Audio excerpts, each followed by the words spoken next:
Molly Boyd. I'm an FCS educator at Interstate 35 Community School District in Truro, Iowa. This is my daughter, Maisie, my son, Jason, and my other daughter, Molly.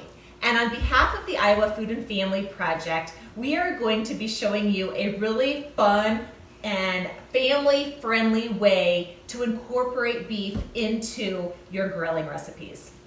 Today what we're going to be showing you is how to make family-friendly beef kebabs.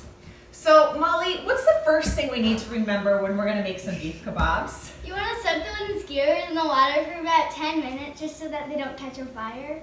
Great, yeah. We're soaking these for 10 minutes in just a pan of water. It just takes about 10 minutes, and that way when we put them on our hot grill, the wood doesn't go fire outside in our driveway, right? Yeah. Yeah. Maisie, what's another tip? Freeze the meat for 30 minutes. Yes, so I took my sirloin steak. We're using sirloin today, and I just put it frozen in my freezer for about 30 minutes before I cubed it up.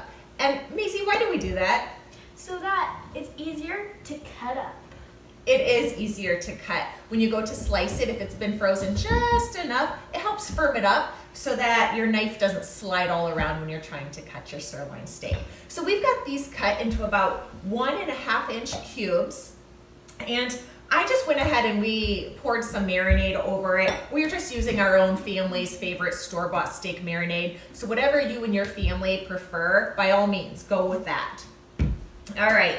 The other thing we did was we cubed up some of our family's favorite vegetables. So we've got some bell pepper, we've got some red onion, we've got cherry tomatoes, And mushrooms. And mushrooms. And I just drizzle these vegetables with a little bit of Italian dressing. Some oil and vinegar would be just fine. Just something so that it doesn't dry out on your grill. Just not A little bit of flavor, right? Yeah. Okay, so what we're gonna do is we're gonna start threading our ingredients onto our onto our kebab sticks. So start with beef and then you'll add some vegetables, and you can really adjust this depending on what each of your kids like. So Maisie, you like beef and mushrooms. Molly, what do you like? I like beef and mushrooms. You like beef and mushrooms. Maybe Maisie, you like beef and peppers. Jason, you like the onions and tomatoes? Not sure. Go ahead and just start putting on whatever you like.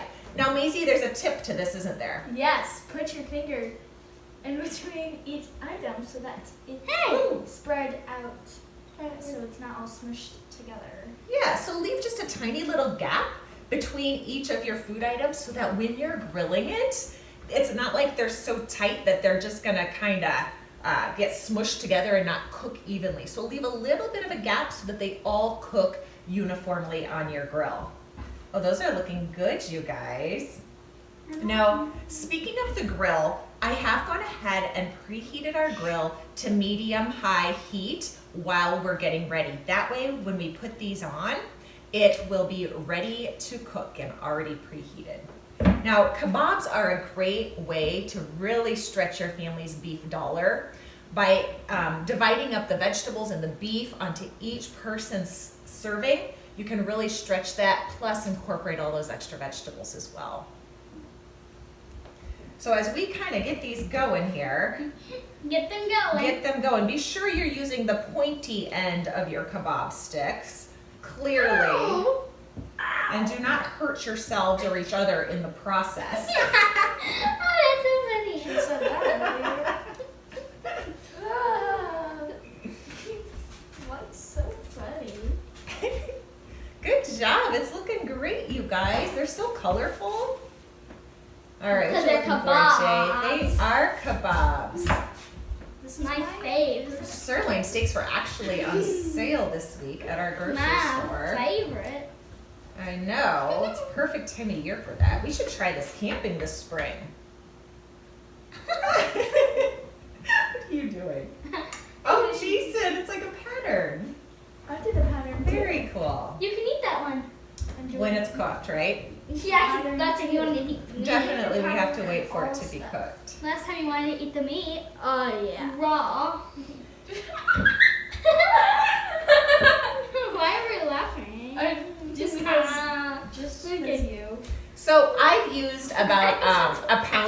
half a sirloin. Obviously, all of these adjustments can be modified to fit however many servings you actually How need come to the make. stick keeps getting in my food? I don't know. All right. So one other tip as we continue to do this, as you get your kebabs made, Molly has one more tip she's going to share with you. Molly, before we go ahead and take all of our finished kebabs out to the grill, what should we do with our sirloin pieces? We should pat dry them so that they. I don't know.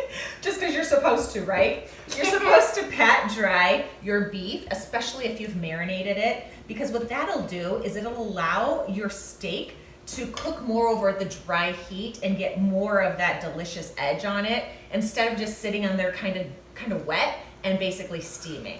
So this will allow the dry heat method to really grill those pieces of meat perfectly. What should I put on? So as we finish this up and keep our meat patted dry, we are gonna go out to the grill, get these puppies cooked, and we will be right back in about We'll be 10 right to back. 12 minutes. We're gonna turn them halfway through. So turn We'll about be- 6 minutes. We'll be right back. Right back. Okay, Right. give it 10 minutes. 10 minutes.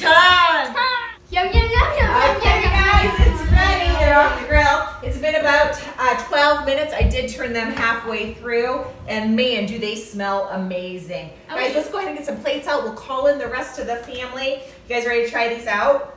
And it smells so good. For more recipe inspiration, check out the Iowa Food and Family Project. Until next time. Bye. Okay.